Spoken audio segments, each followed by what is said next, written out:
kwizera kubeshaho neza umuntu atikomye umuntu n'umwe.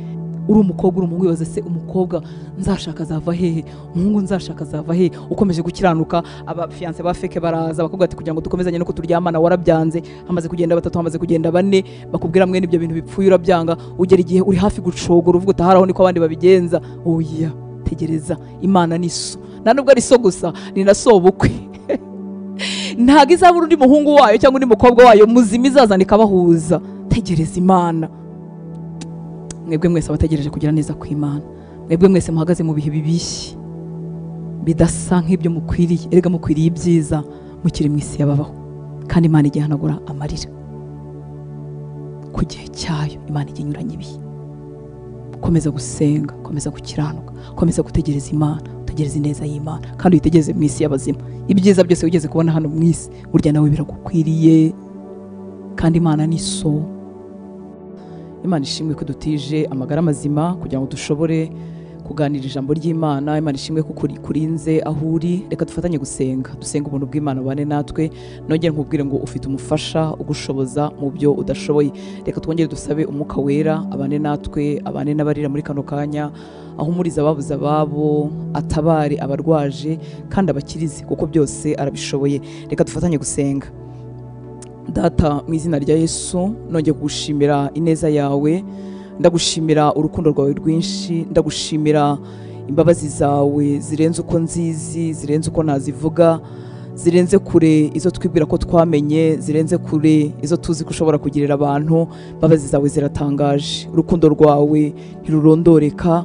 Mwami, rwongera uratubyutsa muri iki gitondo, atari uko dukwiriye, atari uko twarutaga abatashye, ahubwo kubw'imigambi yawe igikomeje ku buzima bwacu. Turakwihaye rero, ngwino uvugane natwe. Mwuka wera, mwigisha uruta abandi, bana natwe, utwigishanye n'ubwoko bwawe. Ngwino dushoboze ibyo tutakwishoboza. Mwuka wera, ndagutumira kugira ngo usange umutima ucitse intege, ugaruremo ibyiringiro, usange umutima wibwira ngo iby'uru rugendo ntabwo nabishobora, umwibutse ko ari wowe imbaraga ze, ari wowe mushoboza. Mwuka wera, ngwino ubane natwe. Ubu Kristo Imana ishaka ntibwashoboka. Mwuka wera, utadushoboje ntibwashoboka, utari muri twebwe, bana natwe, twiyereke, tugwiriza imbaraga, dushoboze guhinduka abantu Imana yifuzaga ko tubabo mu minsi Imana idutije turi hano ku isi. Manura imbaraga mu buzima bw'uwarucitse intege, wumva atabibasha, mushoboze, mwigishe, muhugure, uzura mu buzima bwe kugira ngo bibashe. Ngwino twigishe rero kandi unaduhindure, turushaho gusa uko Imana yifuza, twambara imbaraga zo gutsinda ibya none, utwuzemo ibyiringiro by'ijambo ry'Imana rivuga, ntiritubere inyuguti, ntiritubere amagambo, riduhindukira ubuzima, ritubere nk'aho Imana ivugana natwe duhagaze imbere. Dore ko imibiri yacu n'ubwenge bwacu bukunda kureba ibifatika. Ngwino ubihindure ibifatika uyu munsi wa none kuko ujya ubikora. Ngwino ubihindure ibyiringiro bizima, ibyiringiro bidacuyuka, ibyiringiro bidashira. Ngwino byubake mu buzima bw'abahungu bawe n'abakobwa bawe. Twongeye kuguha icyubahiro kubw'ineza yawe nyinshi n'ubuntu bwawe butarondoreka buri ku buzima bwacu. Uturindira aho bigaragara ko tutakarindiwe, uduhera amahoro aho bigaragara ko isi itayafite, uduhera gutekana aho bigaragara ko isi idatanze gutekana. Uri Imana iri muri twebwe. Erega waratubwiye ngo ntuzigere udusiga, ngo uzabana natwe kugera ku mpera y'isi. Iryo sezerano urarikomeje, uraririnze, yewe uzabana natwe ni koko, ntuzigere udusiga n'umunsi wa rimwe, kugeza igihe uzatuzamurira ukadushyira Kristo tukajya kubana n'Imana mu ijuru. Waradutunganyije rwose, tudafite inenge, tudafite umugayo, tudafite umunkanyari namba. Igihe rero turimo tuganira ku magambo yawe muri uyu mwanya, twiga icyo uvuga, twifuza kukimenya, rushaho kudutunganya, rushaho kutuboneza buri kantu kose kataboneye mu buzima bwanjye. Wongera umpa imbaraga ndetse unarakamenyesha akataboneye mu buzima bw'abana bawe, ubaha imbaraga kandi ubibamenyeshe. Urakoze, icyubahiro cyose nikikugarukire, ni mu izina rya Yesu dusenze, amen. Imana ibaha umugisha, ibagire neza, mwaramutse neza. Reka twongere tubashimire mwebwe tubana mu mwanya w'ijambo ry'Imana. Umwami Imana abiguhere umugisha akanya kose umara usoma ijambo ry'Imana, usenga, uterana muri ubu buryo duhawe n'Imana. Nagira ngo ngire ko kagaburira umuntu wawe wo mu mwuka kandi ntago gapfa busa.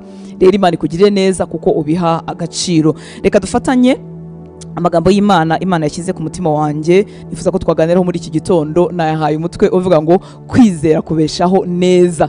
Nta kintu ndabona muri iyi si mu byo twahawe kibeshaho neza nko kwizera. Hari igihe umuntu avuga ngo amafaranga abeshaho neza, ni koko amafaranga akemura ibintu byinshi. Hari igihe umuntu avuga ngo gukundwa, umuntu akazengurukwa n'abantu bamushagaye, kugira ababyeyi, kugira umugabo n'umugore beza, nabyo bibeshaho neza. Ibyo byose nibyo, ariko nta kintu na kimwe cyabeshaho umuntu neza nko kwizera, kuko ibyo byose tuvuga ni byiza pe, ariko hari igihe umuntu abigira, hari igihe umuntu abibura, hari igihe bicamo umuyaga, hari igihe binyeganyezwa, kubera ko nyine hano ni ku isi. Iyi si kabishywa nyine inazenguruka niko iteye, ntabwo igira umusimamo, ntabwo ifite imbaraga zo guhagarara ahantu hamwe ngo uvuge ngo iki narakibonye sinkigitakaje ukundi. Ni isi nyine nuko nguko imeze. Hari igihe rero ibi bishira bizavaho bigasimburwa n'ibidashira, igihe tuzajya kubana n'Imana mu ijuru. Ikintu rero ntekereza ko ari cyiza kuruta ibindi cyatuma ubaho neza muri none, ntavuze kuri situasiyo urimo n'ibihe urimo gucamo bitandukanye, dore ko isi ducisha mu bihe harimo ibigoye cyane, harimo ibiteye ubwoba, ariko reka nongere nkubwire ngo kwizera kubeshaho neza.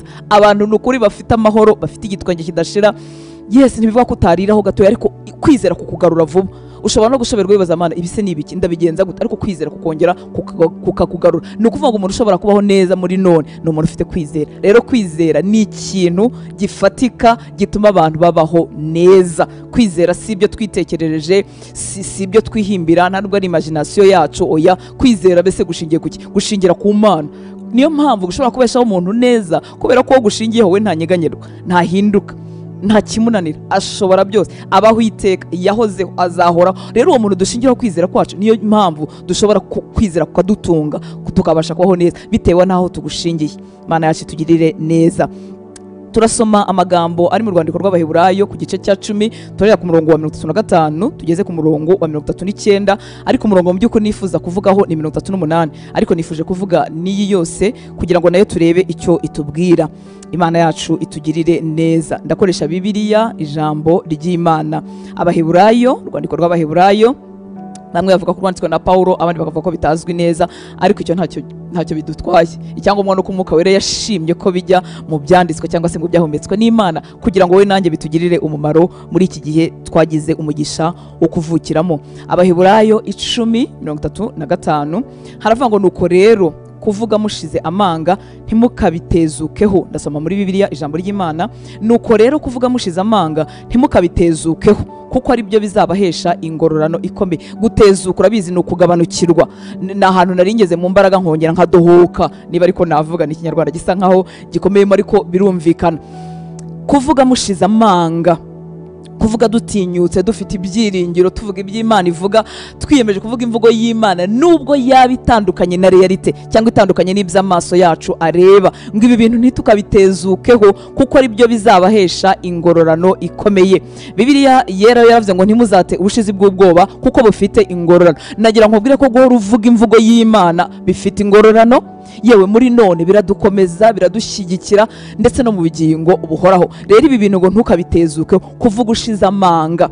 Iyo umuntu avuga ibibi n'ibiteye ubwoba, uzi ko atagira ubushizi bw'amanga, nyine atangira kugira ubwo bwoba bw'ibyo arimo yatura. Ariko iyo umuntu avugira mu mvugo y'Imana, mu migambi y'Imana, n'icyo atekereza ko Imana yakabaye ivuga kuri iyo situwasiyo, iyo ari cyo ahinduye amagambo ye, uwo muntu ahorana ubushizi bw'amanga. Reka tujye ku murongo wa 36. Ngo icyo mukeneye ni ukwihangana kugira ngo mukore iby'Imana ibashakaho, mubone kwegukana ibyo byasezeranye cyangwa se byasezeranyijwe. Ni ukuvuga ngo hari ikintu tuba dukeneye hagati aho ngaho, ibyo twasezeranijwe n'Imana muri none cyangwa se mu bugingo buhoraho, hari icyo dukwiriye gukora igihe tutarabisingira cyangwa se tutarabihagaramo. Bibiliya yatubwiye ngo icyo dukeneye ni ukwihangana kugira ngo dukore iby'Imana idushakaho, tubone kwegukana ibyo yasezeranye. Hari ibintu Imana yasezeranye, ariko igihe utarabyegukana, mu by'Imana isezeranye harimo ibyahano, harimo n'ibyo mu ijuru mu bugingo buhoraho. Rero iby'Imana yasezeranye igihe ntarabyegukana, igihe utarabyegukana, urasabwa kubaho gutya, wihanganye kandi ukomeje gukora iby'Imana ishaka. Ubwo nibwo buryo umuntu ufite kwizera ategererezamo, ubwo nibwo buryo umuntu wiyemeje kubeshwaho no kwizera ategererezamo. Arakomeza akihangana kuko yasezeranye ntibeshye, ikindi agakomeza gukora iby'Imana ishaka. Buri situasiyo iguhiga, ikugoye, nuyigera muzajya wibaza ngo ariko se Imana irashaka ko nitwara gute muri ibi bintu. hanyuma icyo ngicyo Imana yifuza ko ari cyo wakwitwaramo aba ari cyo ukomeza gukora, n'igihe byaba bikubihiye bitajyanye n'amarangamutima yawe, bitajyanye n'aya mipangu yindi tujya dushyiramo yo kwihimura, yo kugira gute, yo kuryama no kwiyorosa, uzajya uhitamo gukora icyo Imana ishaka kuko kiri mu mutima wawe. Buryo iyo ugitekereje uhita ukibona, yewe wakibona utanabajije n'umuntu. Hari igihe twibaza ngo ubu nakora iki, ubundi Imana ishaka ko nkora iki, ariko nagira ngo urakizi. Ni bwa buryo bwiza wakomerezamo urugendo n'iby'Imana ishaka.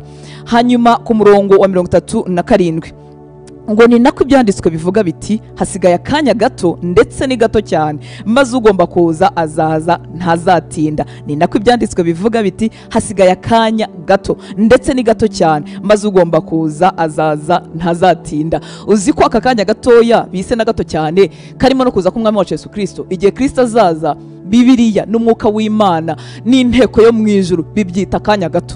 Twebwe turavuga ngo birashaje, n'abantu bibaseka iby'urugendo bwati ibyo bintu twasanze babivuga, basogokuruza bacu barabisize, namwe murabyadukanye mushyizeho urusaku rwinshi mugize gute. Ariko nagira ngo inteko yo mu ijuru, umwuka w'Imana n'Imana na Kristo baravuga ngo hasigaye akanya gato. Ubwo ariyo mvugo bafite niyo natwe dufite, uzaza ntazatinda. Hasigaye akanya gato akazaza gutwara itorero. Ubwo akanya rero kitwa gatoya, ubwo mu ijuru bakita gatoya, dukwiriye kuba nk'abiteguye. Ariko reka nongere nkubwire no kubyasezeranya bya hano mu isi. Uzi ko burya akanya ko gusingira iby'Imana yakugeneye ukiri hano mu isi, uzi ko nako ari gatoya. Imana ikita gatoya, wowe gashobora kukubana umwaka, 2, 5, 10 yewe na 20, ariko ijuru rikita gatoya. Rero ndimo ndakwigisha kuvuga imvugo Imana ivugiramo, bizaguha imbaraga no kuba hejuru y'ibihe. Imana yacu itugirire neza. Hanyuma ku murongo wa 38 ngo umuntu ntunganiye cyangwa se umukiranutsi nkuko Bibiliya yera ivuga, umuntu ntunganiye azabeshwaho no kunyizera, ariko nasubira inyuma sinzamwishimira. Umuntu ntunganiye,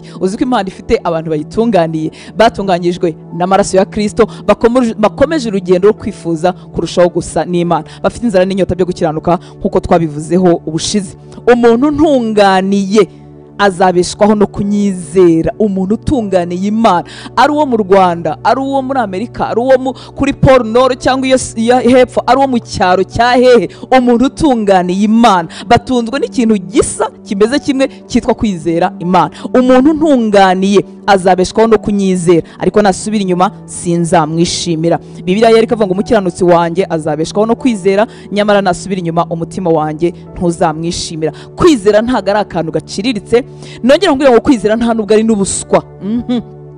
Kwizera si ugufunga amaso kuri realite. Niba ikintu ari kibi amaso yanjye arakibona ko ari kibi, ariko kwizera kurambwira ngo niba Uwiteka nyishimira na biriya bintu azabihindura, azabana nanjye, azahagarana nanjye. Uko niko kwizera. Kwizera si ugufunga amaso ku bibazo dufite, kwizera ni ukwizera y'Imana ifite ubushobozi hejuru y'ibyo bibazo. Umuntu rero utunganiye Imana azabeshwaho no kuyizera. Nicyo kintu dufite cyatuma ushobora kubaho neza muri none, tutitaye ku bizakubaho mu myaka 10, tutitaye ku byo uhagazeho uyu munsi, tutitaye ku bidutegereje, kuko isi iranyeganyega kandi izakomeza kunyeganyega. Ariko umuntu ukiranuka, umuntu Imana yita untunganiye, ikintu kimutunza akabaho neza ni ukwizera. Ibi bintu birakora, ibi bintu birashoboka. Umuntu umwe inshuti yanjye rimwe yarambajije, arambwira ati ariko ujye ugira ikibazo, ubwo hari ikibazo ugira? Yego ntitwegeranye cyane, we niyo tuza kuba twegeranye cyane bimwe yari kuba yarabirebesheje amaso. Arambwira ati ujye ugira ikibazo, wowe ibyawe byaratunganye, Imana yarakuryohereje, yaguhaye ibintu byose byiza, niyo mpamvu yirirwa utubwira biriya bintu. Oya, ntabwo mvuga kubw'ibyo ndeba, mvuga kubw'ibyo nizera. Ntabwo tugenda tureba kubigaragara, oya, dutunzwe no kwizera. Kwizera no gutuma umuntu abaho neza, akizera Imana iri kumwe nawe, akizera iby'Imana ivuga, kuko inzira z'Imana ziratangaje, yewe hari n'igihe tutazumva, ariko umuntu ufite kwizera azabaho neza. Wagize umugisha urakizwa, uha Kristo ubuzima bwawe, wamwizeye utaramubonye, igorogota ntiwari uhari, ntuzizi inkuru niba ari iz'ukuri, ijuru ryizeye utararibona, n'ubundi watangira urugendo rwo kwizera. Rero wirutereka hasi, wibishyira hagati ngo wizere bimwe hanyuma ibindi hagati ahangaha binanira. Wari uzi ko akenshi bituriza ari byo twizerera hano ku isi? Wari uzi ko ari byo byoroshye? Byoroheye Imana kuguha umugore, byoroheye Imana kuguha umugabo, byoroheye Imana kuguha urubyaro, byoroheye Imana kugukiza agahinda, byoroheye Imana kugukiza ubukene, kuruta kugera ku mutima wawe. Uzi ko kugira ngo Imana igere ku mutima wawe aricyo gitangaza kiruta ibindi? Wizere ko Kristo yabambwe ku bwawe, wizere ko ijuru ririho utangire kubaho uryiteguye, wizere ko umuriro uriho ukaba waracitse umuriro w'Iteka kubw'imbabazi z'Imana. Icyo nicyo cyari gikome. Rero ubwo watangira urugendo rwo kwizera, wibitereka hasi ngo ubeho uri umurakare, uri umuntu uzaruhuka ugeze mu ijuru nasanze ibyo bintu ari ikinyoma cyuzuye. Amahoro Kristo atanga atangirira muri none, ikindi ubugingo buhoraho tubutangirira muri none. Ariko ibyo bintu bishobokeye abahisemo gukomeza kwizera, gufata imvugo y'Imana bakayigira iyabo, uko Imana ireba ibintu bagahitamo kubireba muri ubwo buryo. Umurongo wa 39 uravuga ngo twe rero ntituri mu basubira inyuma bakajya kurimbuka, ahubwo turi mu bizeye Imana bakazegukana ubugingo. Ndifuza ko we nanjye dufatanya uru rugendo, tukajya tuvuga igitondo n'umugoroba ngo twebwe rero ntago turi mu bantu basubira inyuma bakajya kurimbuka. Oya, haba kurimbuka kwiteka, haba kurimburwa n'ibyahangaha bya bibazo bitandukanye bitugeraho, oya, ntago turi mu bantu basubira inyuma ngo bajye kurimbuka. Erega hari abantu batararimbuka mu bugingo byo kurimbuka kwiteka, ariko barimbukiye inahanga, ubuzima bwabaye detruit, bwarapfuye kubera kubura kwizera, kubera ko Imana bagendana batazi ubugari bwayo n'ubushobozi bwayo, cyane cyane ko inzira ikoreramo inshuro nyinshi zidusoba. Ariko reka dufatanye muri iki gitondo nge nawe tuvuge ngo twebwe rero ntago turi mu basubira inyuma bakajya kurimbuka, ahubwo turi mu bizeye Imana bakazegukana n'ubugingo uhoraho. Ntabwo tugarukira inahanga, iby'ubugingo turabikomeje, tuzajya kubana n'Imana mu ijuru, ariko nta nubwo tugiye kuba dupfuye ngo mbe mbayeho niba Imana intije imyaka 30 hano imbere yanjye hejuru iyo mfite, cyangwa intije 40 cyangwa 50, ngo mbe mbayeho ndi umupfu ntegereje kuzatabarwa ku munsi w'imperuka, cyangwa se kuzatabarwa igihe nzaba mvuye muri uyu mubiri. Muri uyu mubiri nshuti z'Imana nituvamo, ibyo tubikiye hariya mu ijuru ni ibintu ntabwo byagereranywa n'ibintu by'inahanga, ntibigereranywa n'amazu n'amamodoka, ntibigereranywa no gushaka no kubyara, ariko ibyo ngibyo nabyo urabikwiriye muri none kandi Imana irabifite. Ariko hagati aho ngaho utarahagarara mu by'Imana isezeranya, utarahagarara mu byo wizeye, baho wipfa. Umukiranutsi abeshwaho no kwizera. Nicyo kintu Imana yavuze ngo umukiranutsi azabeshwaho no kwizera. Ntabwo yigeze avuga ngo azajya abaho uko byaciyemo, yewe ntabwo yavuze ngo azabeshwaho n'amasengesho menshi nubwo ari meza. Impamvu mbivuga, nasanze hari abantu basenga batizeye. Yewe no muri Bibiliya biri muri buka igihe itorero ryasengeraga Petero kugira ngo nawe ntapfe, nawe ntiyicwe, nawe Herode ntamwice. Igihe ngo yahingutse, umukozi wo mu rwego rwavuze atereka ni marayika we. Ni nkaho akavuze ati mva siwe cyakora ni marayika wa Petero, kuko imirimo y'Imana imwe turayizi, ariko ibyo gukura umuntu muri gereza uriya yari bupfe ibintu turabibona. Nagira ngo nanjye ngo twongere twizere Imana. Uzi ko n'umuntu ashobora gukorera Imana ariko atayizera, nkaba nyibabwira nk'uko nguko, ariko njyewe ibingonga nkavuga Imana byarananiranye. Oya, ntibyananiranye, ni Imana y'amaboko, ni Imana ishobora byose. Niyo mpamvu yavuze ngo umuntu wizera cyangwa untunganiye azabeshwaho no kwizera, nta kindi. Mukiranutsi azabeshwaho no kwizera. Reka dufatanye urugendo tuvuge ngo ntituri mu bantu basubira inyuma bakajya kurimbuka, ahubwo turi mu bizeye Imana bakazegukana ubugingo. Ndagira ngo wongere wibyutse, sinzi ibikurambitse hasi, ariko wongere wibyutse uvuga ngo hamwe n'Imana birashoboka. Sinkubwira kwizera imbaraga zawe, hari igihe ibi tubivuga byo kwizera Imana umuntu agaterekeza ku maso ku muntu abona runaka byazacamo, uko no kwibeshya gukomeye. Oya, hari igihe kenshi aho dushaka kuzabicisha atari naho bica, ariko ibyiringiro byawe n'ubutabazi bwawe bishingire ku Mana, ntubishingire ku kintu na kimwe. Aba imbaraga zawe, abo ubwiza bwawe, abo amafaranga yawe, aba bene wanyu wibishingiraho, yewe habe nabo mwashakanye wibishingiraho. Bishingire ku Uwiteka. Uwiteka azakoresha kimwe muri ibyo ngibyo, azakoresha n'ibindi utigeze utekereza kugira ngo ubutabaza asezeranya bugere ku buzima bwawe. Imana yacu tugirire neza. Dore rero igituma umukiranutsi agomba kubeshwaho no kwizera, nuko ibyo abasha kurebesha amaso bihabanye n'iby'Imana imusezeranya. Umuntu akaba ahagaze uyu munsi mu bintu bitandukanye n'iby'Imana imusezeranya. Rero igihe umukiranutsi akuye amaso ku by'Imana imusezeranya akabirebesha ahangaha ahagaze, arabihirwa pe, akabihirwa, Imana bakabana ari umurakari. Hari abakristo benshi babaye abarakari, avuga ati mbase nakuvaho nta n'ahandi najya, ariko yahindutse umurakari. Oya, Imana ikugarukeho muri iki gitondo, yongere kubwira ko icyo yakubwiye burya kizagutunga, si ibyo uhagazemo, si ibyo ureba, ahubwo yakugeneye kubeshwaho no kwizera kugira ngo ubashe kubaho neza. Imana yacu tugirire neza. Mu Bikorinto 2:13 ntabwo turi buhasome, haravuga ngo turizera nicyo gituma tuvuga. Ese amaso aba yapfuye? Ese tuba twabaye bamwe muri babandi bafite ubumuga bwo kutareba? Oya, bari abantu bashaka kukurusha no kwizera, bakakurusha no kubona ibintu. Si ikibazo cy'aya maso, aya maso yakoresha icyo yagenewe, ariko ubuzima bwawe nibubeshweho no kwizera. Si ibyo tureba, nta nubwo tuvuga bitewe n'ibyo tureba. Turizeye nicyo gituma tuvuga. Iyo umuntu abayeho muri ubu buryo, iteka imvugo ye inyuranya na situation arimo. nshuti z'Imana bashobora kuvuga ati iki kintu cyarananiranye, uyu murwayi ni uwo gupfa, uyu mwana wawe ni umuswa mu ishuri ni hanyuma y'abandi. Wowe iyo mvugo wiyifata wiyigira iyawe. Turizera nicyo gituma tuvuga ibyo wizeye byiza bizava aho hantu no muri iyo situation bari byo ugira imvugo yawe. Imana yacu itugirire neza. Hari igihe tumara umwanya mu kibazo cyangwa se muri situation runaka, tumara amajoro turimo dutekereza aho Imana izacisha. Sinzi niba mwebwe bitajya bibabaho cyangwa se murabanyamwuka cyane ntibibabaho. Bimwe mu bintu bigoye kandi birushya umutima ni ukumara umwanya umuntu arimo yibaza ati kubura Imana izabikora gute. Hari igihe nanjye mbikora nkamara umwanya nk'iki kintu cyazava he, byazashoboka bite?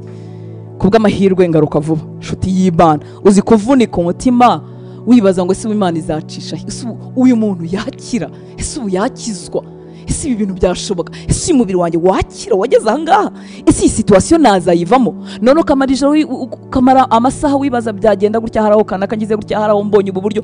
Inzira zacu tukazisanga, hanyuma Uwiteka yaratubwiye ngo inzira ze zitandukanye n'izacu, kure nta n'amahuriro. Rero wivunika ngo uvune umutima wawe wibaza aho bizaca, ahubwo gwiza kwizera, ukomeze urugendo, ukomeze ukora iby'Imana ishaka. Imana yaravuze muhanuzi bwa Yesaya 55 umurongo wa 8 n'uwa 9. Yesaya 55 8 n'I9. Imana yarabyivugiye ko wimara umwanya mu nzira ushakisha inzira, kuko inzira zawe zitandukanye n'izayo. Reka dusome Yesaya 55 8 kugeza ku 9. Ngo rega ibyo nibwira sibyo mwibwira, kandi inzira zanyu si zimwe n'izanjye, niko Uwiteka avuga. Nk'uko ijuru risumba isi, niko inzira zanjye zisumba izanyu, n'ibyo nibwira bisumba ibyo mwibwira. Uzi ko inshuro nyinshi tumara umwanya dushaka kuringaniza ibyo twibwira n'ibyo yibwira. Utuyira twanjye dukeya nka rutanse nkaba nifuza kuturinganiza n'utw'Imana. Ayiwe, n'umuruhu ukuramo n'imvune no kurushaho kubihirwa n'iyo situation wahagaze, nicyo cyonyine uzakuramo. Uwiteka arimo arakubwira ngo rega ibyo nibwira sibyo mwibwira, kandi inzira zanyu si zimwe n'izanjye, niko Uwiteka avuga. Nk'uko ijuru risumba isi, niko inzira zanjye zisumba izanyu, n'ibyo nibwira bisumba ibyo mwibwira. Twigwa rero muri aya makosa yo kurara amajoro twibaza uko bizagenda. Uwo mwanya ahubwo ushyiremo ijambo ry'Imana kugira ngo kwizera kwawe kurusheho kuzamuka. Uhembuze ibyiringiro muri wowe, uko azabigenza arakuzi. Inzira ze zitandukanye n'izacu, ibyo yibwira bitandukanye n'ibyo twibwira. Ibyacu ni bigufi cyane. Hari umusore wari inshuti yanjye wakoreraga mu cyaro ahantu hamwe mu myaka myinshi yatambutse, nanjye ntagiye gukorera mu cyaro, akajya ambwira aho handi yakoreraga, akambwira ati ubu ko nigeze igihe cyo kurambagiza muri iki cyaro koko nzakura hehe umugeni. Nanjye nkambwira amagambo, humura, Imana ifite ukuntu ibigenza, ishobora gucisha umuntu inaha ngaha mu mpamvu tutazi z'akazi, zo gusura umuryango, impamvu tutazi tutamenya, hanyuma Imana igacisha umuntu aho ngaho, hanyuma ko azabona umugeni. Wikomeze kugira ngo aba banyacyaro ko mana tudahuye nabyo bizagenda biti. Imana ntijya kugira, kandi koko yarabikoze. Umuntu yavuye iyo atari no mu kino gihugu yicisha aho ngo muri ONG hamaze iminsi mitoya, umugeni araboneka. Ntabwo ukeneye gucira Imana inzira, nta nubwo ukeneye kujya ahantu runaka ngo ahangaha reka ngende ubwo ngeze mu mujyi ngende ndebe neza nibwo biza. Imana ifite inzira ibihumbi, igira uko bigenza, kandi inzira zayo zitandukanye n'izacu, n'ibyo twibwira ni bigufi cyane. Iki kigereranyo umuhanuzi Yesaya yakoresheje nuko ariyo mvugo yabasha kuvuga ngo nk'uko ijuru risumba isi, niko inzira zanyu zisumba izanyu. Nicyo kigereranyo kinini cyashobokaga kuvuga. Nk'uko ijuru risumba isi, niko inzira zanjye zisumba izanyu, nibyo nibwira bisumba ibyo mwibwira. Nongera nkubwira ngo ikintu kizakubeshaho neza muri iyi si mu minsi Imana igutije ni ukwizera. Kwizera gutuma umuntu abaho neza, afite amahoro, adatwarwa n'imiyaga y'iyi si. Reka tuvuge gatoya ku nkuru ya Mose. Mu Kuva ibice 2 ndasoma umurongo wa 3, hanyuma dusimbuke tujye kuri 5 kugeza ku 9. Igitabo cyo Kuva ibice 2 3, hanyuma dusimbuke dusome 5 tugeze ku 9. Reka dusome kuri inkuru ya Mose gatoya, hanyuma yigishe ubuzima bwawe imikorere y'Imana itangaje. Ku murongo wa 3, ngo ananiwe guhora amuhisha, uyu ni mama wa Mose, ananiwe guhora amuhisha, amubohera kato gapfundikiye mu ntamyi, agasiga ibumba n'ubushishi cyangwa se ibintu bifatira bimeze nka kore, agasinga ibumba n'ubushishi, ashyiramo uwo mwana, agashyira mu rufunzo rwo ku nkombe y'uruzi. Yarananiwe guhora amuhisha, wenda akana kanyuzagamo kakarira n'ibindi nk'ibyo. Ngo ananiwe guhora amuhisha, amubohera akato gapfunditse mu ntamyi, agasiga ibumba n'ubushishi, ashyiramo uwo mwana, agashyira mu rufunzo rwo ku nkombe y'uruzi. Ku murongo wa 5, umukobwa wa Farawo amanurwa no kwiyuhagira mu ruzi. Abaja be bagendagenda ku nkombe y'uruzi, abona ka kato mu rufunzo, atuma umuja we kukazana. Agapfunduye abonamo uwo mwana, umwana ararira, aramubabarira. Mu yandi magambo, amugirira impuhwe. Imana ishyira impuhwe mu mutima w'umuntu ahari aho utari unazifite. Ngo umwana ararira, aramubabarira, ati uyu ni umwana w'Abaheburayo. Mushiki we abaza umukobwa wa Farawo ati sinajya se, murabizi mushiki we yari yamukurikiye kugira ngo arebe ikiri bube kuri uwo mwana. Ngo mushiki we abaza umukobwa wa Farawo ati sinajya se kukuzanira umurera wo mu Baheburayo kazi ngo amukurerere. Umukobwa wa Farawo aramusubiza ati nuko genda umunzanire. Umukobwa aragenda ahamagara nyina w'uwo mwana. Umukobwa wa Farawo aramubwira ati jyana uyu mwana umunderere nzaguhemba. Uwo mugore ajyana uwo mwana aramurera. Nshuti y'Imana, iyi nkuru wayikuruye ukayegeranya n'ibyo uhagazemo uyu munsi wa none. Nyina wa Mose abuze uko agira, abana b'abahungu barimo kwicwa, ananiwe guhora amuhisha amezi 3, amubohera akato amushyira ku mazi. Ngo ntiyarazi, ni nkaho wavuga uti mva sindi mumutange mu biganza by'abamwica, sindi munamwiyicire, ariko reka ndatekereza ko atatekereza ko havamo ikintu kizima. Ariko iyi Imana ihuza ibihe, iyi Imana ifite inzira zisumba izacu, iyi Imana ifite imitekerereze iruta iyacu, iyi Imana itabura uko igira. Iyobora intambwe z'umukobwa wa Farawo ngo azire rimwe n'igihe akato karimo kaza, azire rimwe n'igihe agatebo karimo kazira katariwe n'ingona zo muri Nili, nta kintu kiramubaho. Umuraba utaraza mwinshi ngo umwihutane. Imana ipimanya ibihe, ipimanya intambwe z'uyu mukobwa wa Farawo neza, bihurira hamwe n'aho akakebo kari kageze. Arangije ateza impuhwe umutima w'umukobwa wa Farawo. Uzi ko atanamufashe yamuyobewe ngo yibwire ko n'undi mwana w'Abanyegiputa, arabizi neza avuga ngo yo uyu ni umwana w'Abaheburayo. Umwana w'Abaheburayo arahishwa mu rugo rwa Farawo gute kandi ari bo batanze itegeko ry'uko bagomba gupfa. Iyi Imana iratangaje. Ubwo urumva izakuburira inzira, izakuburira uburyo bwo kugutabara. Beshwaho no kwizera nawe winjire mu bantu banezerewe hano ku isi. Imana yacu itugirire neza, birahurirana neza. Hanyuma umukobwa aravuga ati yo disi n'umwana w'Abaheburayo, amugirira impuhwe. Mushiki we nawe aba arahageze, aramubwira ati se nakuzanira ntakubaza ati se uyu nguyu yakoraga iki ahangaha? Asaba sabagambanye. Ese kuki umukobwa ari hano hafi n'agahinja gahari? Ese ko mbona nawe ari Umuheburayo kazi, kuki nta hantu bihuriye? Ariko Imana ibyo bintu byose irabisiba, yishaka gusohoza umugambi wayo. Ntizabura ukikugenza. Hitamo kwizera inzira zayo. Mushiki wa Mose abarahageze avuga ati nakuzanira Umuheburayo kazi wakurerera uyu mwana. Ahita abyemera. Imana n'umuntu w'umugome kajana wananiranye kuri nosi, Imana ishatse kunyuranya ibitekerezo bye ijoro rimwe yabikora. Iyo itarabikora nyine nuko itaragenda kubikora, ariko ishatse kubikora yabikora. Nta situation yananiranye, nta muntu wananiranye imbere y'Imana. Igenga byose, itegeka isi n'ijuru. Umukobwa amubwiye ibyo ngibyo kuzanira umurera, aramwemereye. Baramuhamagaye nyina wa Mose. Icyambwira ikintu cyabaye mu mutima wa nyina wa Mose, ntiyashoboraga kwitera hejuru ngo agaragaze ko ari umwana we, ariko umutima we yewe we yaravuze ati mva mbonye Imana ishobora byose. Umwana nari mutanze nk'uwamushyira mu rupfu kugira ngo apfe, none umwana ndamugaruriwe. Hariho n'uburinzi, hariho n'ibimutunga, harimo no guhembwa, harimo no kugirirwa neza, harimo no kutongera kwikanga abaje kumwica. Ndamuguhaye mu nderere. Nuvuga ngo umwana yahindutse umwana w'umukobwa wa Farawo, nyamara arimo ararerwa na nyina, aronswa na nyina, arahabwa keya na nyina. Imana ifite inzira ibihumbi. Ikibazo turimo turagenda tuhindura amagambo asanzwe, iyo kwizera kwadushizemo izi ngizi zihinduka inkuru. Nshuti y'Imana, icyampa Mwuka Wera akakugarukamo akongera agahembura kwizera mu buzima bwawe, ukamenya ko Imana mugendana itameze nka so wanyu, itameze nka data, itameze nka imbaraga z'umugabo wanjye zagera. N'Imana ishobora byose. Iby'isi byose biri mu kiganza cyayo, n'abatuye isi bose bari mu kiganza cyayo. Nyina wa Mose aratekana, arera umwana we. Mose atungwa n'abakagombye kumwica. Umva imigambi y'Imana, rimwe na rimwe irasetsa, rimwe na rimwe iratangaza. Abakagombye kumwica nibo bamugaburira, nibo bamutunze, nibo bamugurira sererake na kigozi, nibo bamwishyurira amashuri, nibo bishyura umukozi witwa ko muhemba ari we witwa nyira. Abagombaga kumwica. Itegeko ntago ryari ryakuwe, nta nubwo aba bantu bo kwa Farawo bari bihaniye, nta nubwo umukobwa wa Farawo wenda yari yakijijwe cyangwa Farawo ngo akizwe. Imana ntizabura ukwigenza. Nshuti z'Imana, twebwe turi muri Kristo Yesu, witereka kwizera hasi, wikwemera kubana n'ibintu bishiririye bibishye ngo uvuge ngo nuko nguko, nkaho Imana ari ingome. Imana ni inyembabazi, Imana ni inyabuntu, gusa inzira zayo zitandukanye n'izacu, n'imitekerereze yacu ni migufi cyane, ntitumenya aho icisha nuko igenza. Imana yacu itugirire neza. Iyi Imana ihuza ibihe ntabwo izananirwa kuguhuza n'ibigukwiriye. Umunyakwizera ntabwo akangwa n'ibyo duhagaze mu uyu munsi. Umuntu utunzwe no kwizera. Korona irahari, yes, ariko wari uzi ko hari abantu babayeho neza muri korona uyu munsi? Barahari. Isi irafunze, iranyeganyeye, ubukungu buranyeganyeje, ariko hari abantu babayeho neza. Imana ihuza ibihe, ntabwo tumenye uko igenza ibintu. Umuntu yakirira mu biganza byo washakaga kumwica. Imana yanyuranye indimi z'abantu bari bakugiriye nabi, yewe no mu mugambi mubi Imana yagukuriramo ibyiza. Imana yacu tugirire neza. Mose arakura, abikiwe agombaga kuba cyo. Ubwo si ibyo bintu Imana yahuje.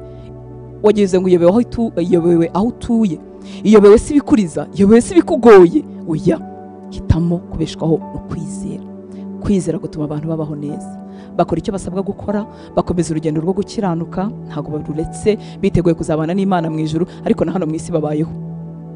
Babayeho baratekanye, imitima yabo iguwe neza. Imana yacu tugirire neza. Mu bintu Imana yahisemo gukirisha abantu harimo ibintu bimeze nk'ubupfapfa. Iri jambo ribaza ko murizi. Amwe mu magambo yaruhuye umutima wanjye muri Bibiliya naya ngaya, bigatuma ntirwa nshakisha inzira z'uko bizagenda naho bizaca, kuko nasangaga iteka ibyo ntekereza ko byacamo binyuranye naho Imana icisha. Urwandiko rwa mbere rw'Abikorinto igice cya mbere umurongo wa 21. Urwandiko rwa mbere rw'Abikorinto igice cya mbere umurongo wa 21. Icyampa amagambo turimo tuvugana akicara mu mutima wawe, akazaguherekeza, kuko niba Imana igutije amagara, igutije ubuzima, uzahura n'ibintu byinshi muri iyi si, ariko icyampa ibintu bikicara mu mutima wawe, bikicara mu mutima wawe ubutazimuka, ukamenya ko uzi ko nibyo tuba twarakozemo amakosa, Imana igidukuriramo ibyiza. Iyo tugarutse tugasaba imbabazi tugahitamo kuyizera, nshuti y'Imana, wikwiciraho iteka ngo ubeho ubihiwe, ubeho uri umurakare. Imana ifite amaboko, ifite imbaraga, ifite ubushobozi bwo gukoresha buri kintu icyo ari cyo cyose kugira ngo uyu muntu atabarwe.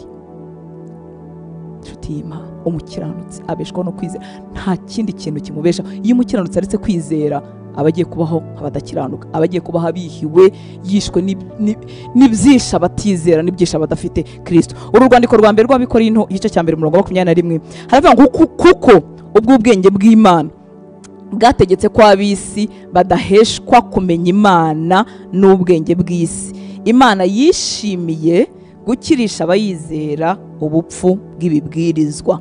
Kuko ubw'ubwenge bw'Imana bwategetse ko ab'isi badaheshwa kumenya Imana n'ubwenge bw'isi. Imana yishimiye gukirisha abayizera ubupfu bw'ibibwirizwa. Reka nsome no muri Bibiliya ijambo ry'Imana ngo Imana mu bwenge bwayo mu bwenge bwayo itangishamo inama, itakugishamo inama, itagisha inama abakuru b'amadini ku isi n'abateologije bahambaye. Mu bwenge bwayo, mu nama zayo, Imana mu bwenge bwayo ntiyakunze ko abantu bayimenya bayobowe n'ubwenge bwabo bwite. Rimwe na rimwe umuntu yagize bwinshi yanihuguye uko ahubwo arushaho guhakana iby'Imana, Imana ikugirira ubuntu ukawera gusange. Ngo Imana mu bwenge bwayo ntiyakunze ko abantu bayimenya bayobowe n'ubwenge bwabo bwite, ahubwo yishimiye gukoresha ubupfu bw'ubutumwa tuvuga. Ni ubupfu ko nakubwira ngo izere kandi uri muri iyo situation, ni ubupfu ariko bugira umusaruro, ni ubupfu bubyara ikintu kizima. Ngo ahubwo yishimiye gukoresha ubupfu bw'ubutumwa tuvuga kugira ngo ikize abemera Kristo. Ni ubupfu bw'ubutumwa tuvuga. Iyo tubwira umuntu ngo baho ukiranuka kandi isi yatangaga ibintu bidakiranuka birimo n'inyungu, ukabwira umuntu ngo ibuze ibi, none se urumva atari ubupfu? Ariko ni ubupfu bukiza, ni ubupfu bwaduhesheje agakiza, tubona ubugingo bw'iteka kuko twizeye ibintu tutabonye. Na n'uyu munsi ni ubupfu budukiza muri situation zitandukanye mu myaka tumaze hano ku isi cyangwa se tuzahamara. Yishimiye gukoresha ubupfu bw'ubutumwa tuvuga kugira ngo ikize abemera Kristo. Yewe none ahura n'impaka, umuntu akubwira ati se ibyo bintu uvuga ma fact na proof, ibyo bintu uvuga, uzamubwira uti n'ubundi Imana yabyise ubupfu. Igihe uzagirirwa ubuntu umwuka w'Imana akawukoraho, ubwo bupfu nawe buzagukiza. Ni ubupfu bukiza. Rimwe na rimwe ntiba bufite proof na fact, ariko mu mutima tuba tubizi ko hari ikintu Imana yakoze, hari urugendo, hari ibintu tuba tuziranyeho, hari n'ibyo baranje gukora. Ubwacu kwibona twarababariwe, ubwacu kwibona twararetse ibyaha runaka, ubwo ni ubupfu bwadukije budutera kwingira ko n'ibindi bishoboka. Imana rero mu nama yayo, mu bwenge bwayo, yishimiye gukoresha ubupfu bw'ubutumwa tuvuga kugira ngo ikize abemera Kristo. Uru rugendo ruzakubihira ubu bupfu nutabufata, ariko nubufata nyine bizaba ari ubupfu rimwe na rimwe werwe kubusobanura, ariko bukubesheho unezerewe, bukubesheho uri umutsinzi, bukubesheho udaheranwa n'ibihe, bikubesheho utegereje neza y'Imana. N'igihe utayibona umwaka ushira uvuga uti ndategereje, ibiri ushira uvuga uti mbiziranyeho nayo, itanu ishira uvuga uti mbiziranyeho nayo, sinzi igihe, sinzi n'uburyo, sinzi naho izakura, ariko icyo nzi nuko inkunda kandi nyitayo, imfitiye imigambi myiza kuruta amaplans yose ibihumbi nakwigirira. Abantu bameze gutyo baguwe neza, bazakomeza kugubwa neza kugeza bashoje iminsi yabo hano ku isi. Mu bintu Imana ikirisha hari mu bupfu bw'ubutumwa tuvuga. Nimba ikubwira rimwe na rimwe ukazumva bimeze nk'ubupfu, hari umunsi kubw'ubuntu bw'Imana bizazuka muri wowe bikambara umubiri, ukavuga uti burya bwa bupfu Hortense yatubwiraga yewe bwageze aho burafatika. Njya nezerwa iyo mpuye n'abantu twatangiranye urugendo rw'agakiza kuva kera, wagira amahirwe ugasanga aracyabihagazemo, wagira amahirwe ugasanga hari ibibazo bimwe na bimwe byakemutse agumana n'Umwami, wagira amahirwe mukaganira mugasubiza amaso inyuma akavuga ariko uzi ko bya bindi Imana yaje kubikora, bya bindi nabyo yarabikoze, na bya bindi nabyo yarabikoze, cyagiye kera byari ubupfu, cyagiye kera twumvaga abakozi b'Imana bari mu gukabya, cyagiye kera twavuga ko ubu byazaca hehe, none byarahaciye mu migambi y'Imana birakoreka. Imana yacu tugirire neza. Zimwe mu ntambara zirimo ubupfu butangaje ni intambara Gideon yatsinzemo Abamidiyani. Muri ya gahunda tugira yitwa umunsi wanjye, turimo turiga mu gitabo cy'abacamanza, tuzahagera muzahasoma, aho Gideon yagiye kurwana intambara y'ubupfu pe. Umva uyisomye bavuga uti ubu ni ubupfu bw'ubupfayongo bw'ubupfu ariko Imana ni Imana. Igihe kimwe izakomeza kunyuranya ubwenge bwacu n'ubwiza bwacu n'ubuhangange bwacu kugira ngo twige gutungwa n'ubupfu. Niyo mpamvu rimwe na rimwe imipango yacu idacamo kugira ngo nyine twige gutungwa n'ubupfu, ariko iyo twamaze kubwakira utangira gupanga no gukoresha iby'ubwenge bigakunda. Ubupfu butangaje Gideon yarabwemeye mu ntambara atsinda Abamidiyani. Mu Bacamanza igice cya 7 ntabwo turi buhasome, uzahasome umva inama Uwiteka yamugiye zo kurwana intambara, uzumve nawe unyumvire ubwo bupfu burimo.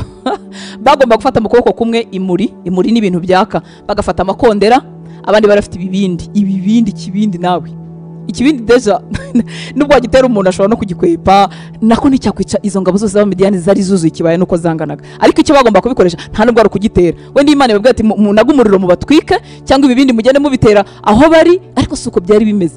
Imana irabwira ngo murazunguze muri, mbwire nawe ukuntu uri buzunguze urumuri rwaka, ukavuza n'ikondera, ugakubita n'ikibindi hasi, hanyuma umwanzi wawe agapfa. Ni inama ziri mu bupfapfa, ariko ubupfapfa bw'Imana niko gakiza kacu, ubupfapfa bw'Imana niko gutabarwa kwacu, ubupfapfa bw'Imana nibwo budutunze. Ntabwo ubwenge bwo mu ishuri bureke komeza wiga unaminuze, nanjye mbirimo nanabyifuza, ariko nshuti y'Imana ubupfu bw'Imana nibumanuka ku buzima bwawe uzabusingire kandi ubuhagararemo, ukomeze kwizera Imana tugendana. Ngaho nyumvira nawe izo nama z'intambara. Imana ishimwe ko Gideon yazizeye, nawe yasabye Imana ibimenyetso byinshi inshuro nyinshi, ariko ubwo bupfu barabukoresheje, Abamidiyani baramarana. Inzira zayo zitandukanye n'izacu kandi zirenga ibihumbi. Muri izo nzira zitandukanye nizo wibwira, muri izo zirenga ibihumbi ntizaburamo iyikoreshamo kugira ngo ikugirire neza, gusa izaba irimo ubupfu, umara iminsi utabyizera, hanyuma igihe kimwe uvuga utari ko Mana kuki natinze kukwizera. Uzi ko hari Imana igutabara ukagira isoni n'ikimwaro, ukavuga uti ubu kuki natinze kukwizera, kuki namaze igihe mburana nawe. Hitamo kwizera rero, ejo Imana itazagutabara ukagira ikimwaro mu mubano ubanye nayo. Imana yacu tugirire neza. Ubupfura bwa Gideon burasekeje, n'uru rugamba batsinze urugamba, bakubise ibibindi hasi, bavugije amakondera, bazunguje imuri. Hari igihe umuntu abisomye kwizera kwa mushizemo kavuga ati izo ni inkuru nyine zo muri Bibiliya. Oya, Imana iracyadukiza tutahanganye, Imana iracyadukiriza mu bibi, Imana iracyadutabarira mu nzira twakabaye dupfiramo, Imana iracyabikora. Imana iracyanyuranya indimi z'abantu bari bagambiriye kukugira nabi, utabigizemo uruhare, utanabimenye.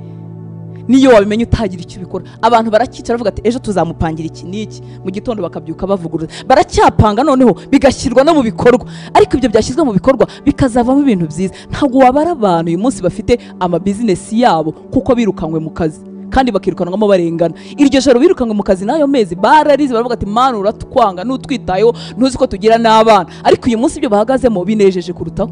Inshuti y'Imana, iminsi yo gushoberwa Imana igivana mu ibyiza. Barakubwiye ngo indwara ntikira, barakubwiye ngo situation ntigishoboka, niba hamwe nawe, ariko si Imana ishobora byose. Ikubwira ati inzira zanjye zitandukanye n'izawe. Ibyo wibwira ni bigufi cyane, ntaho bikuriye n'ibyo nibwira. Wahisemo kongera kubyutsa kwizera kwawe. Ese kwizera kuzanwa n'iki? Dora tubivugane nacyo mvuganyira kuruta ibindi, kuzanwa no kumva amagambo ya Kristo. Kwizera ufite uyu munsi kurangana n'ibyo wumva n'umwanya ubyumva. igihe cyose udashyizemo iby'Imana ivuga, kwizera kwawe kuzareshya nuko imiyaga yo ku isi ireshya, kuko imiyaga yo ku isi ihora ivuga abagize ibyago n'amakuba, ugahita nawe uvuga uti ubu nanjye ndagiye, ugahita uvuga uti nanjye nuko nguko, niko siyansi ivuga, niko abantu bavuga. Ndakwingize mu byo wumva n'ibyo werekezaho amaso, shyira muri iby'Imana ivuga. Iby'Imana ivuga se tubikura he? Tubikura mu ijambo ryayo, nta handi biva. Ikintu cyeguye ubuzima bwanjye, ibyiringiro bikanyuzura, ni iki ngiki Imana ivuga.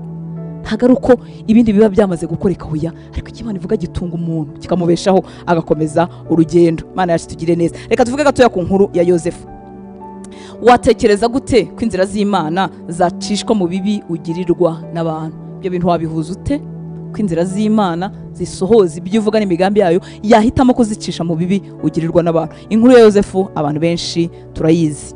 Reka nsome gusa ku itangiro 50:19 kugeza ku 20. Ahangaha Yosefu yarimo kurangiza urugendo, isi yaramaze gupfa, bakuru be bagira ubwoba, baravuga ati haraho ubwo data apfuye ashobora ko ari we Yosefu yagiriraga, none ubwo amaze gupfa Yosefu azatwitura ibibi twamugiriye. Ariko Yosefu yari imfura, ariko ubwo bufura bora ntiyabuhoranye, yagiye atozwa n'Imana, ahinduka umuntu muzima ufite umutima utarwaye. Umva icyo Yosefu yabashubije. Ngo Yosefu arababwira ati mwitinya, mbese ni mu cyimbo cy'Imana. Ubwo baje barira, barakomeje barabeshya. Aba bagabo basaziye mu kinyoma, barakomeje barabeshya, kurya bari barabeshye se ngo umwana we yarapfuye, nahanga bari mu kinyoma. Begeranyije inama, babonye se amaze gupfa, baravuga ati Yosefu azaduhinduka reka tumubeshye ko data hari ibyo yasize atubwiye, kandi se n'ubundi Yosefu ni wamufunze amaso arimo gupfa, ariko baravuga ati reka tumubeshye ko ari ibyo data yasize avuze. Ngaratubwiye ngo ntuziture abagaragu bawe, ntuzabiture ibibi bakugiriye. Hanyuma Yosefu abasubiza. Ngo Yosefu arababwira ati mwitinya, mbese ndi mu cyimbo cy'Imana. Ku bwanyu mwari mushatse kungirira nabi, ariko Imana yo yashakaga kubizanisha ibyiza, kugira ngo isohoze ibi biriho none, ikiza abantu benshi urupfu. Mwitinya, mbese ndi mu cyimbo cy'Imana. Ku bwanyu mwari mushatse kungirira nabi, ariko Imana yo yashakaga kubizanisha ibyiza, kugira ngo isohoze ibi biriho none, ikiza abantu benshi urupfu. Reka mpite ngusaba n'umutima wawe kure ubabarira abantu bakugiriye nabi. Bababarire, bari kure wigira imvune y'ibibazo by'iyi si ngo ugere ko no kwirirwa wikoreye abantu. Bagira Imana igukiriza umutima, igukirize nk'uko yakirije umutima wa Yosefu. Yosefu yarabwiye ngo none se ndi mu cyimbo cy'Imana. Ku bwanyu mwashatse gukora ibibi, ariko Uwiteka bikuyemo ibyiza, ibi dusohoyemo muri none nibyo Uwiteka yadukuriyemo. Nagira nkubwire ko ababi nibyo bakoze ku buzima bwawe, Imana ntiyari isinziriye. Bihereze Kristo, umutima wawe woroherwe, ubabarire, ukomeze urugendo, kandi niwemera ko Imana igukiriza umutima, uzabona ibyiza bizavamo hanyuma. Imana yacu tugirire neza.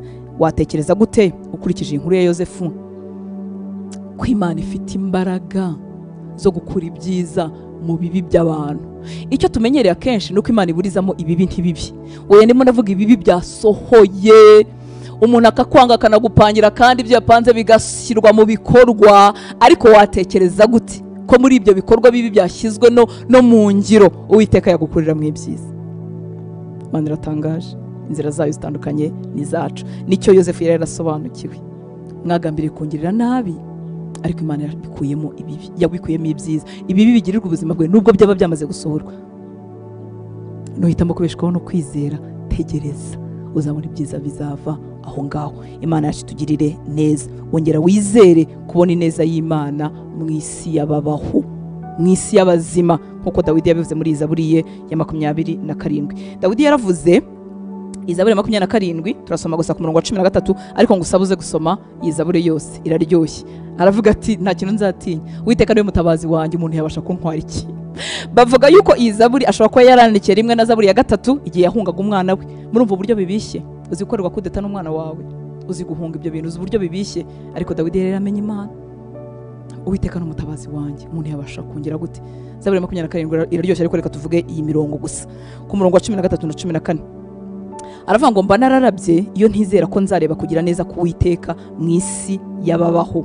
Mba nararabye, mba narafentinze ngashiraho, mba narapfuye ngashira nkarangira. Mba nararabye, umva icyamuramiraga n'icyamugaruraga nuko yizeraga kuzongera kureba kugira neza ku Uwiteka akiri muri iyi si y'ababaho. Impamvu ndimo ngarurira ibi bintu nuko abana b'Imana bamaze kubihirwa, bategereje neza y'Imana mu bugingo buhoraho.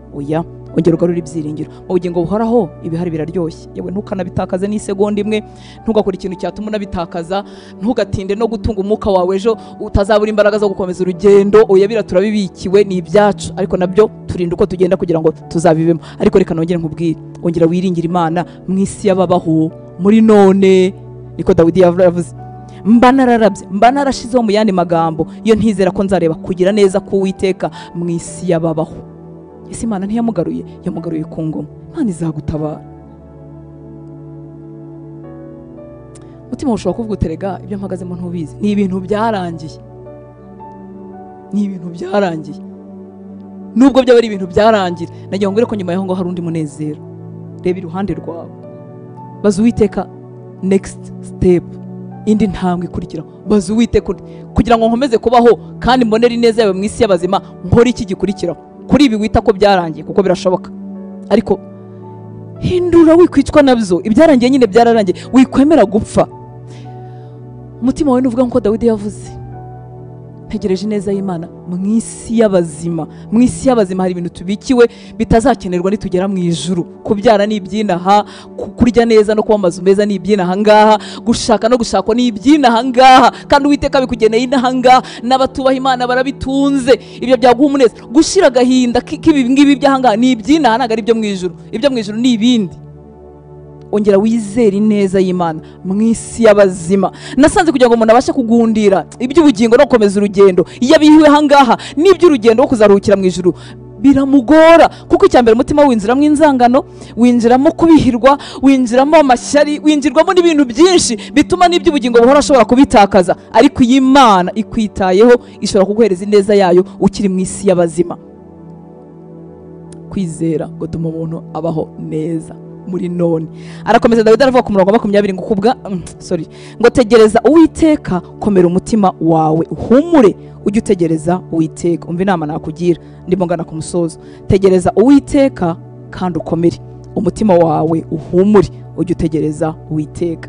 Yari amagambo ya Zaburi, ni nkaho yarimo kuyibwira. Umutima we yarawubwiraga Dawidi, arimo araca mu bikomeye, arimo arahunga, wabaye umwanzi we kandi ubundi yari umwana we, birakomeye. Abantu bamuvuyeho, bamutuka, baramutuka, ayiwe abo yatwaraga afite icyubahiro barimo baramutuka, ariko aribwira ibi ngibi ngo mba nararabye. Nuvuga ngo nubwo yahungaga, ariko yari yizeye ko ineza y'Imana izamugarwaho. Mba nararabye, iyo ntizera ko nzareba kugira neza k'Uwiteka mu isi y'ababaho. Tegereza Uwiteka, komera umutima wawe uhumure, ujye utegereza Uwiteka.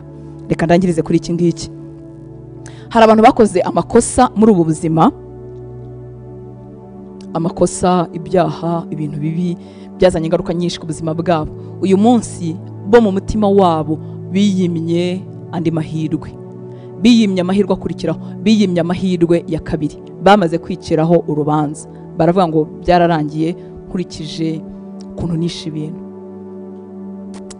Mu gihe cyashize naganiye n'umudamu umwe arimo arira, yarakijijwe, arakuntu nyine dukizwa dukererewe, twaramaze kwangiza ibintu, imiryango n'ibintu twarabyishe. Arira aravuga ati sinzigera nibabarira, nishe umuryango wanjye, nishe urugo rwanjye, nababaje abana banjye, nababaje umuryango. Ubu koko maze iki muri iyi si? Urakimaze. Imana yaguhaye amahirwe yo kubimenya ukiriho, ukiriho ukigenda. Emera amahirwe akurikiraho Imana igiha abantu. Ushobora kubyica pe ukabyiyicira. Uretse uwo mudamu ko wenda we yatinze no gukizwa, hari n'igihe ubyica waramaze no gukizwa.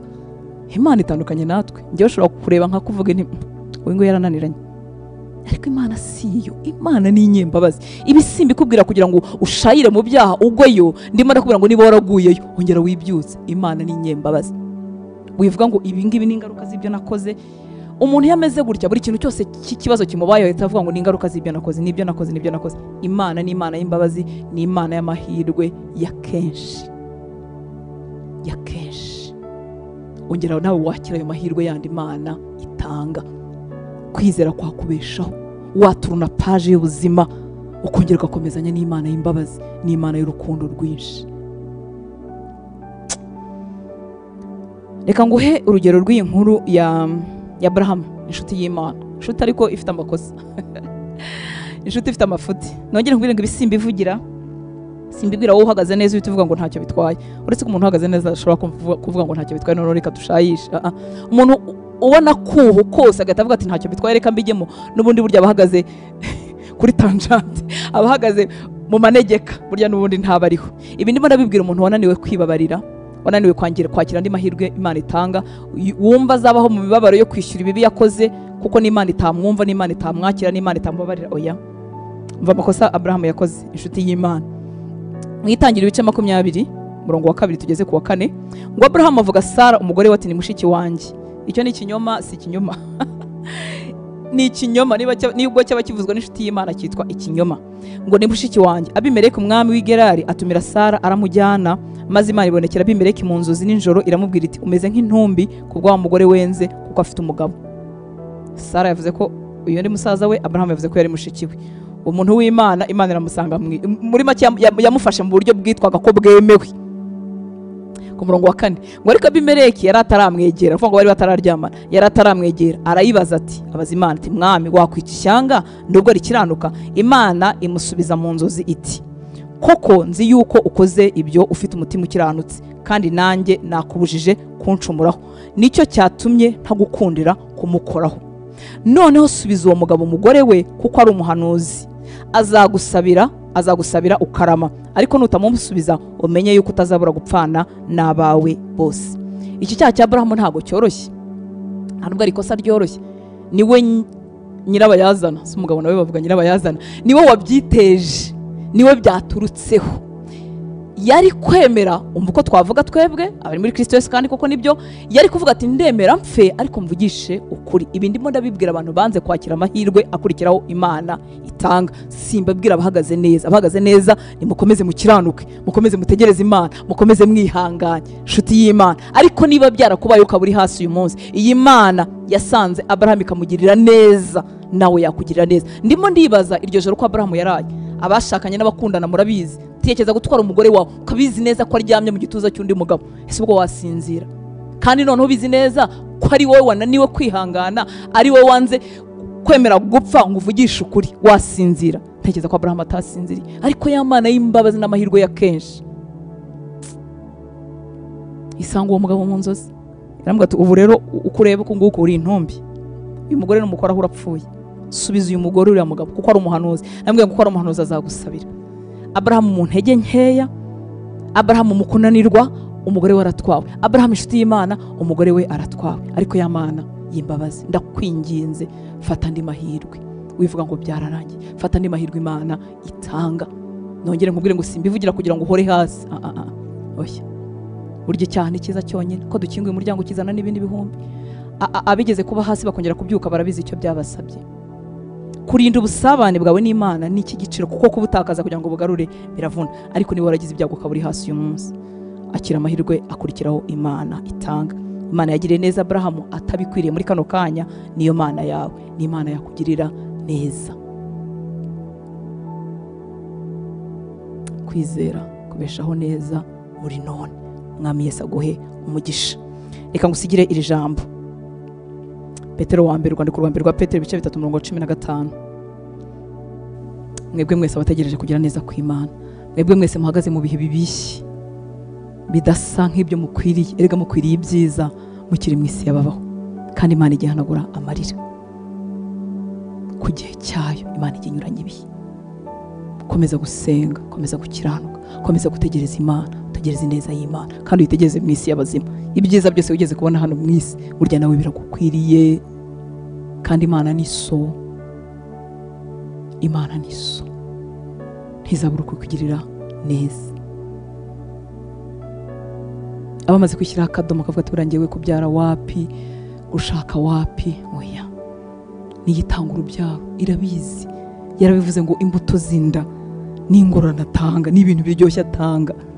Uri umukobwa, uri umuhungu, wibaza se umukobwa nzashaka azava hehe, umuhungu nzashaka azava hehe? Ukomeje gukiranuka, abafiance ba feke baraza bakubwira ati kugira ngo dukomezanye nuko turyamana warabyanze, hamaze kugenda 3, hamaze kugenda 4, bakubwira mwe n'ibyo bintu bipfuye urabyanga, ugera igihe uri hafi gucogora uvuga utaharaho niko abandi babigenza. Oya, tegereza, Imana ni so, nta nubwo ari so gusa, ni na so bukwe. Ntago izabura undi muhungu wayo cyangwa undi mukobwa wayo muzima izazana ikabahuza. Tegereza Imana. Petero wa mbere 3:15 ngo ahubwo mwubahe Kristo mu mitima yanyu kuko ari we mwami, mwubahe Kristo mu mitima yanyu kuko ari we mwami, kandi mube mwiteguye iteka gusubiza umuntu wese wabaje impamvu z'ibyiringiro mufite. Hari igihe ari umuntu kubaza impamvu wizera Kristo, impamvu uvuga ko uzajya kubana n'Imana mwijuru, hari n'igihe ari situation uvugana nayo, nta muntu hari ibihe akaba ari byo bikubaza. Rero hora witeguye iteka gusubiza impamvu z'ibyiringiro byawe, uzisubize ibihe urimo wivugisha usenga, uzisubize ibitekerezo byawe igihe byakugonze birimo kubwira turutanse warasaze ibintu bizacamo, uhorana impamvu z'ibyiringiro byawe zihorane hafi. Ngo kandi mbe mwiteguye iteka gusubiza umuntu wese wabaje impamvu z'ibyiringiro mufite, ngo ariko mufite ubugwaneza kandi mwubaha. Rekeraho kubihirwa, gumana ubugwaneza, komeza kubaha abantu, komeza kubaha Imana, komeza gukunda, komeza urugendo. Imana izakugira neza mu isi y'abazima. Imana yacu tugirire neza. Kwizera nicyo kintu cyonyine dufite gishobora gutuma tubaho neza. Reka dufatanye gusenga. Ndasaba umwuka w'Imana kugira ngo agusange. Ibyari byarahindutse amagambo, umuntu yatanga temonyage avuga uti bariya barivugira. Wasoma inkuru zo muri Bibiliya ukavuga uti ibi ni ibya kera birashaje. Reka umwuka wera bigaruremo ubuzima uyu munsi wa none. Reka umwuka wera yambika ubuzima n'aya magambo maze kukubwira. Ntubyumva ari amagambo wowe ucogoye, wumva nta gukira indwara, wumva nta bundi buzima bunejeje bushoboka, wumva urugo rutakira, wumva urubyaro rutakira, wumva ubukene utabuvamo. Ongera wizere kugira neza kw'Imana mu isi y'abazima. Imana ni umubyeyi, Imana ni inshuti, gusa inzira zayo hari igihe zica mu biganza by'abagome, kuko Yosefu ubutabazi bwe bwaciye mu biganza by'abagome, abavandimwe bamubereye abagome, ariko Imana irimo imuganisha aho ishaka, ariko bica mu migambi y'ababi. Imana ikabyemera, bakamwanga, bakamugurisha. Byahereye mu kumwanga, buriya batamwanga ntibyari bizagera naho bamugurisha, naho bavuga ko yapfuye. Ariko Imana ikoresha ibiganza by'abagome isohoza imigambi yawe. Ufite ubwoba bw'iki? Komeza kwizera, komeza kukugundira no kukurinda no kukugaburira. Kwizera kuravomererwa, nutakuvomerera uzagwisari hagati mu rugendo, ntuzagera aho ugomba kugera. Nutakuvomerera, kwizera uzakwitiranya no kwishingikiriza ku bintu wabonye no ku bantu bari iruhande rwawe. Abantu benshi bavunitse mu mutima nabavuga ngo kanaka ntiyangiriye atya, ntiyamfashije mu bukwe, ntiyamfashije igihe nari ngoye, nta nubwo yarashinzwe kugufasha. Buri Yesu w'Imana yari yateganyije. Kwizera kubeshaho neza, umuntu atikomye umuntu n'umwe. Niyo mpamvu Yosefu yaravuze ati mwapangaga ibibi ariko Uwiteka yakuyemo ibyiza. Ntabwo ngiye kwishyira mu cyimbo cy'Imana ngo njye kubihoreraho. Oya nshuti y'Imana, inzira z'Imana zigutabara izazicisha aho ishaka. Data tuguhaye icyubahiro, tugushyize hejuru. Uratangaje, inzira zawe ntabwo twazivuga ngo tuzirangize. Imirimo yawe iratangaje, uburyo urwana intambara butandukanye n'ibyo tuzi, n'ibyo tuba twateguye, n'ibyo tuba twapanze mu mitwe yacu.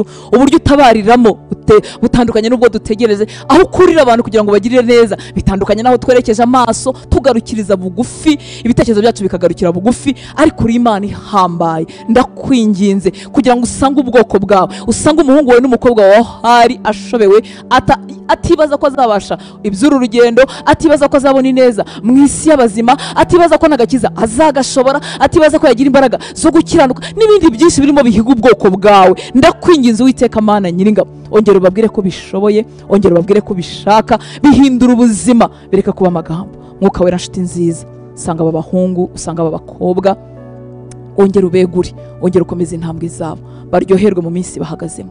Erega iyo tukurebyeho mu maso hacu haracya, iyo tukurebyeho ipfunwe ridushiraho, iyo tukurebyeho uruhanga rwacu rurakomera, iyo tukurebyeho umunezero uratwuzura tugahinduka nk'abasinzi, iyo tukurebyeho imvugo y'isi ntigera ku rurimi rwacu, iyo tukurebyeho abantu babunze umutima tukicara dutekanye tuzi neza ko ibyacu Imana ibigenga. Uri Imana ishobora byose, uri Imana itangaje. Igihe hari inzara ikomeye mu bwoko bwawe, umuntu yaravuze ngo ejo nk'iki gihe ibyo kurya bizaba bigura amafaranga make, abantu bageze ku rwego rwo kurya abana babo.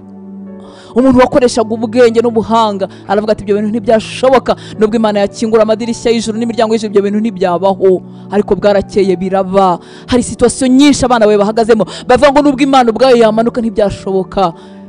Nyamara nturinda kumanuka, wohereza ijambo ryawe rikadukiza. rikadukura mu rupfu, rikatubuza kwinjira mu mva zacu, rikatwuzuza umunezero, tugatekanira inaha ngaha, tukagubwa neza, imitima yacu igatekana, tukarindwa, tukaba amahoro masa, tukarindirwa mu migambi mibi, tukarindirwa mu bibi by'abantu, tukabirindirwa mu bibi bya Satani, tukaba amahoro masa, mu maso hacu hagacya, twaca mu bihe bigoye, twaca muri cya kibaya cyitwa Baka, tukaba tuzi neza ko hari iminsi uzavuza impundu hakurya. Ongera ubyubake mu bana bawe babitakaje mwami, ongera ubyubake mu bahungu bawe babitakaje, bamaze iminsi bazenguruka hirya no hino, bamwe bashakira Kigali byakwanga bakajya mu mahanga, bajya mu mahanga bikanga bakazenguruka. Uwiteka we, ubutabazi bwawe ntabwo bituruka ku misozi y'abantu, nta nubwo buturuka mu nama z'abantu, ahantu hariho hose wahatabarira umuntu, wamugirira neza. Uwiteka we, yereka abahungu bawe n'abana bawe, barinde gucogora, barinde kunanirwa inaha ngaha, kuko hari ibindi tubikiwe imbere bidashira by'ubugingo buhoraho. Nibacogorera inaha ngaha, uzagaruka batagifite kwizera. Bambika imbaraga, sanga umuntu wese ukeneye izo mbaraga, sanga umuhungu wawe n'umukobwa we bendaga kunanirwa, amaboko yabo yaracogoye, bibwiraga yuko utabakunda, bibwiraga yuko utanabitayeho, bibwiraga yuko iyo ubitayeho byari kuba bigenza ukundi. Basange, ongera babwire ko inzira zawe zitandukanye n'izacu, ongera babwire ko utari kure yabo. Abashize mu ibyiringiro batagifite imbaraga zo gusenga, bavuga ngo nta n'impamvu yo gusenga, ngo bibe uko byakabaye, ongera bagarukeho mwami, babwire ko ariho uvuganira nabo, babwire ko ariho bakura imbaraga zo kudasitara. Nibakomeza ibyo bizeye bagakomeza kubyatura, niho bakura imbaraga zo kudasitara. Urakoze papa, mpesheje umugisha ubwoko bwawe, bagirire neza, babara umwanya mwami muri aka kanya k'ijambo ry'Imana, subiza gusenga kose kuzamuka mu ndiba y'imitima yabo, ihumure ryinshi ryuzure mu mitima yabo, babashe gukomeza uru rugendo. Turavuga amahoro kuri iki gihugu, turavuga kurindwa n'ubutabazi bwawe, turavuga kugirirwa neza, turavuga gukangwa kw'abakiranutsi. Mwami, duhindukirize benshi ku bukiranutsi, abatarakumenya ubiyereke, abacogoye bagarure mwami muri uru rugendo. Urakoze, cyubahiro cyose nikikugarukire, mu izina rya Yesu dusenze, amen. Imana ibahe umugisha, Imana ibagirire neza, murakoze.